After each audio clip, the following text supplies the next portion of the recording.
Welcome back to Hobby Universe Woodworking. I'm Len. Today we're going to be using this Next Wave Shark HD510 CNC machine with a water-cooled spindle to make a couple boxes that are going to be gifts. And these are going to be really unique. There's like this 3D skull-shaped lid. I think they're pretty cool. I think the people that get these for gifts are going to really appreciate them. I hope so anyway. But that's what we're going to be working on today. I already have the workpiece attached to the spoil board on the machine, and I wanted to show you my process for attaching that, but I didn't start recording until after that was already done. But I do have to flip this piece over. So this portion will be for the lid of the boxes, and the piece is big enough. I'm going to be able to get two lids out of this piece of material, and I've got to do the bottom side of the lids, which is what we're getting ready to do now. And once that's done, I need to take the board and flip it over and reattach it. When I reattach it, I'll show you my process using the painter's tape and the super glue.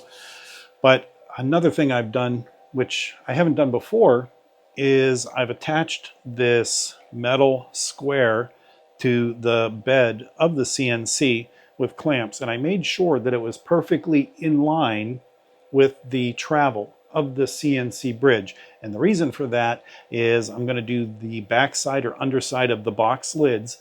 Once that's done, I have to remove this piece of wood, flip it over, and then reattach it. But I need repeatability. I need to make sure it is aligned exactly where I need it. And that way, the top and bottom portions of the carve, so I'm going to do the bottom first, then the top, are going to be perfectly lined up. I don't want those mismatched. I want the top and bottom to be carved exactly the same. And I'll show you what I mean by that when we get to that point. For this first part of the project, I'm going to be using this 1/4 inch end mill. I don't need anything fancy. We're just going to be removing some material, hogging out material from the underside of the lid. And for this, I reference the top left corner of this piece of material. And as you're looking at it, I see it is on the right side. But normally, when you're talking about right and left, you're standing at the end of the machine, which is down there. So you'd be looking in this direction. So if you're looking in this direction, that is going to be the top left corner. That is my 0 for reference, and that's where we're going to start. Anytime I'm starting a new carve and it's a new setup, I like to start a little bit slow. I can use the controller to override the speed of the machine. So right out of the gate in the beginning, I'll start out slow. And things I'm looking for is to make sure that the machine is properly referencing the spot I think it's going to for the 0 for X, Y, and Z. And also to make sure the approach is what I expect and nothing weird is going to happen. I've never honestly had an issue with anything weird like that yet, but I still do it as a precaution, and it only takes a second. Once I'm comfortable with what I'm seeing and how things are moving, I'll attach the dust collection, turn it up to 100%, and let it rip.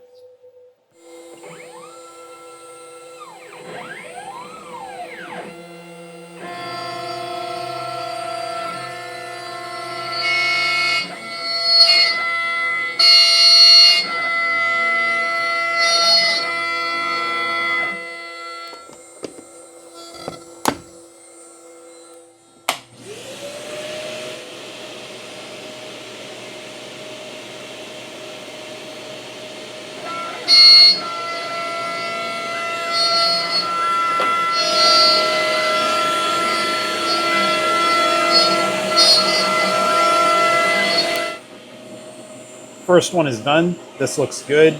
We're going to move down to the bottom portion of the board, start on the second lid.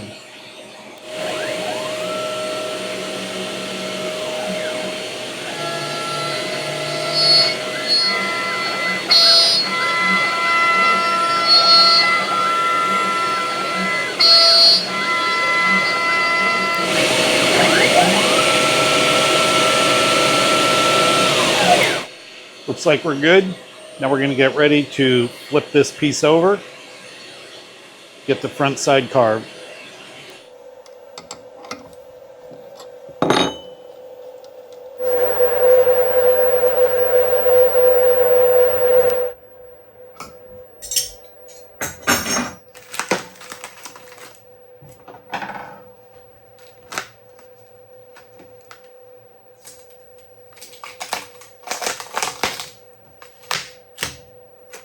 Now that we got the work piece off and all that old tape, we will put on some new tape. Make sure I've got a decent overlap between the pieces of tape.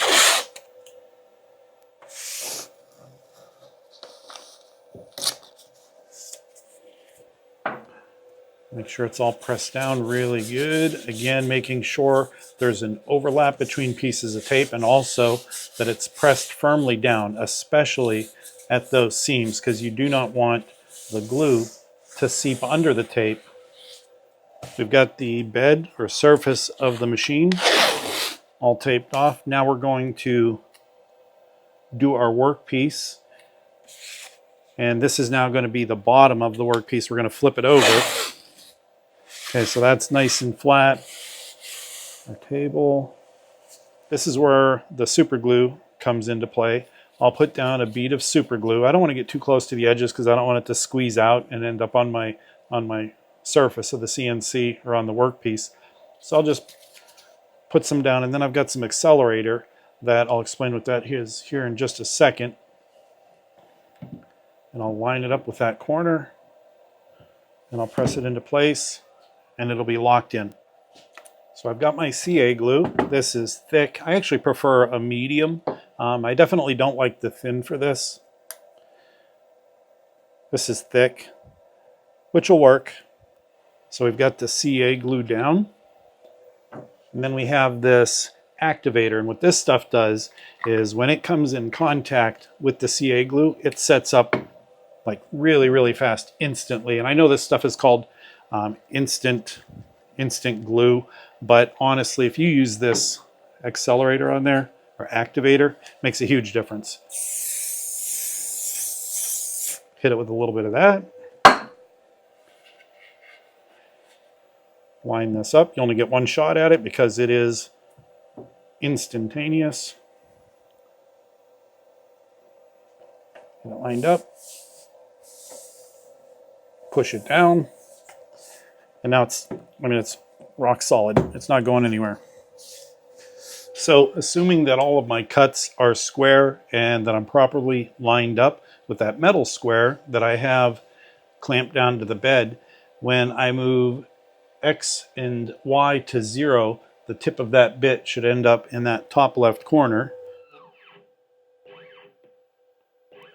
Now we've got our XYZ all set. We are now at the top left corner of that workpiece, which matches the program that we're getting ready to run.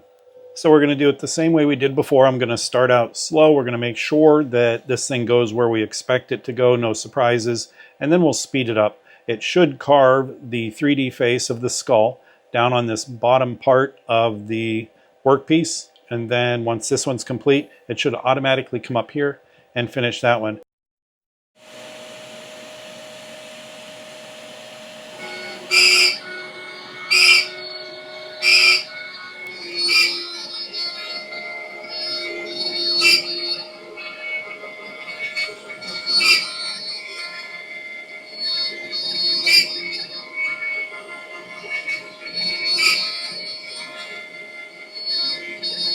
The machine's finished. Both of the carvings are done. And overall, I'm pleased with how they look. One thing I did notice is that on the top one, which was the second one that I carved, it's actually got a little bit more like little stringers hanging off of the wood. It didn't clean up quite as well. Is on this one, looks pretty clean. I mean, there's a little bit of sanding to do. It's not too bad. But then if I look at this one, and this would be the second one that was carved, might be kind of hard to see, but I've definitely got some more stringiness. You can kind of see right there a little bit. So it's not quite as clean. I'll have a little bit of sanding to do, which isn't a big deal. I have these little bristled sanding wheel things that go on my drill that I can use to get that cleaned up. So overall, I'm not concerned with that. And I think next all I've got to do is do the profile cut to get these cut out. So after I run this final pass, I'll be able to remove this leftover wood, and then I'll be left with these two skull lids.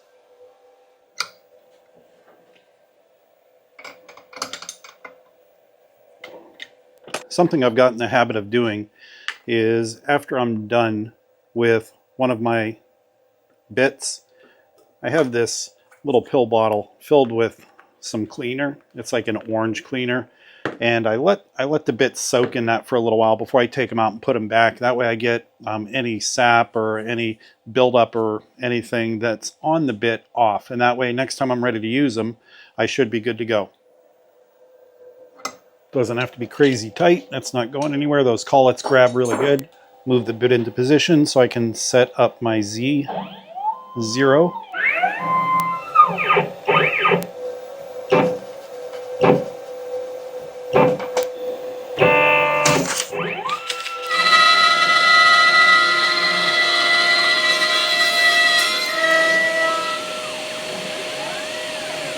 The first one's done. We did the top first, and just taking a quick look, we can see that we did go all the way through. I can actually see the blue tape in the groove that 1/4" end mill made. And we actually go a little bit deeper than what the material is thick. So this is 1.25 inches thick. I asked it to cut 1.26 inches. So that's going to be about 10 thousandths deeper or more than what the material is thick. And we do that just to make sure that we do cut all the way through and that it's not going to be hung up. And that little bit of extra is just the insurance. So we're in good shape here. We're going to go ahead and we're going to get this one carved out next.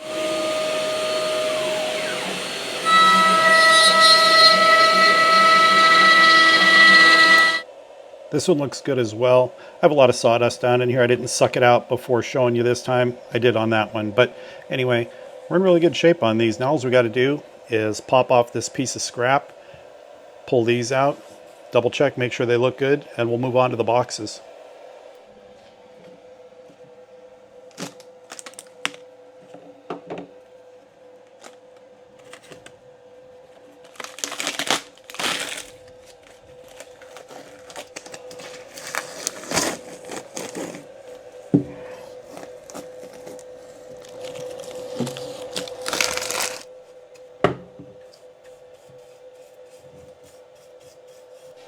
Wanted to brush those out real quick so I could show you that I have tabs. So I've got 3 pieces or 3 sections or areas on each one where I asked the machine not to cut all the way through. And the reason is that holds these in place and it keeps them from popping out while the machining is still in process. So again, I've got one there, one here, and one here. On this one you can actually see, even though I asked it to cut an extra 10 thousandths deep, I didn't quite get all the way through here. I wish I would have noticed that. I would have ran the program again just a little bit deeper, but it's going to be really thin. This is that spot I was talking about where we didn't quite make it all the way through. You can see the shadow of my finger behind it, so you know it's really thin. So I'm just going to trim that with my knife, and that way we can pop it out of here, and then we can clean it up with some sandpaper.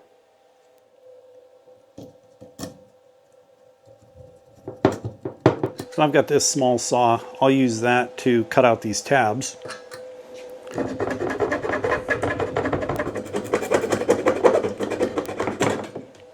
And they're not very thick.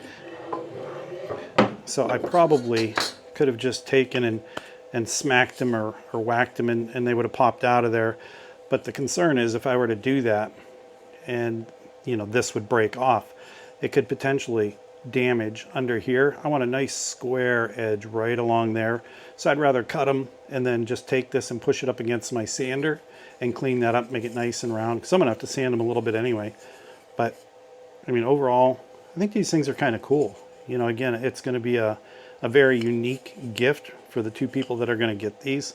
I hope they like them. Something different.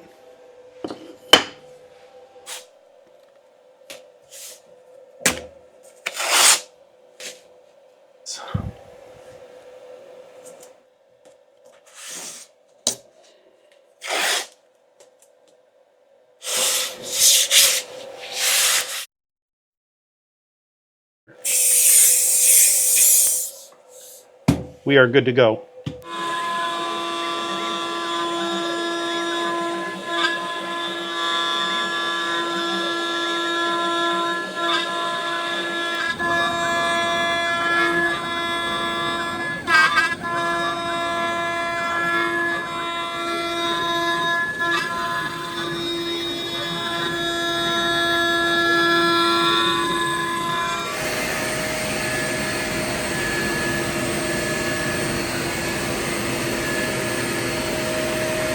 Now it's time to remove the workpiece from the bed of the CNC. First thing I'll do is get these clamps out of my way. Get this square removed.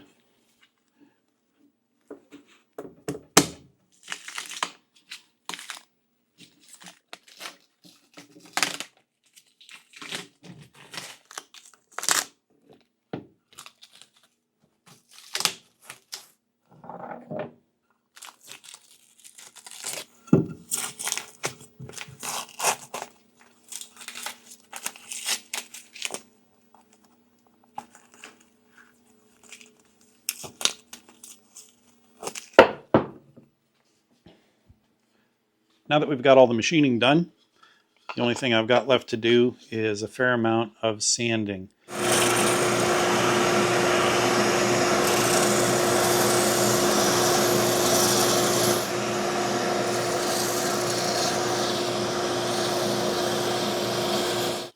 That's about as good as I'm going to be able to get it with this sander the way it's set up. They're small parts. They're really not in that bad a shape. It's not going to take that much effort to sand them. So I'm just going to take some sandpaper. I'm going to do it by hand.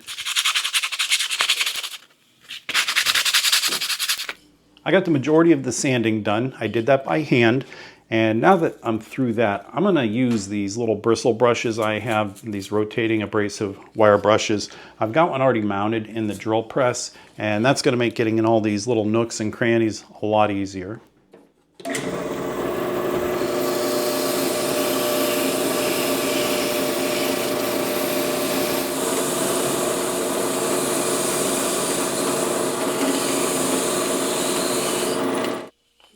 This turned out really nice. Overall, I'm very pleased with how smooth that is. There were some pretty good rough edges that I had to remove manually, but those bristle brushes, I pressed pretty hard and I was actually able to get inside of the eye sockets on this thing.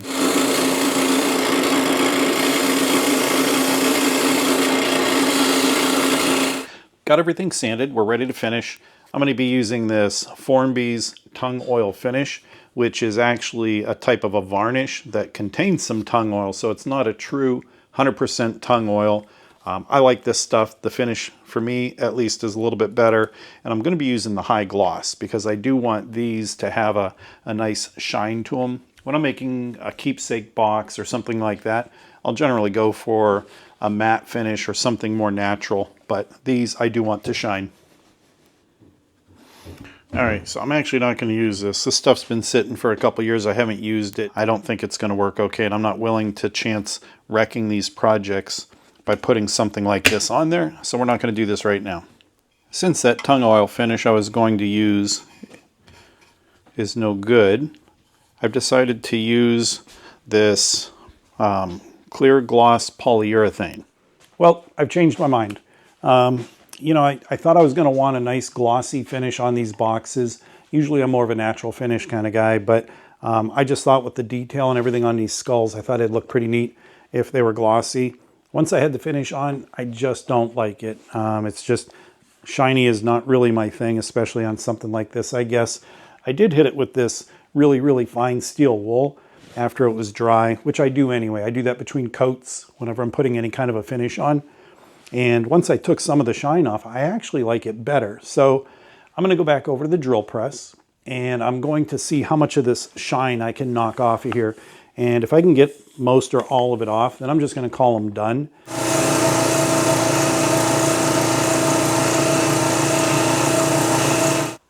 You can definitely tell the difference between the two. So you can see this one's considerably shinier when compared to this one. So I definitely like that better.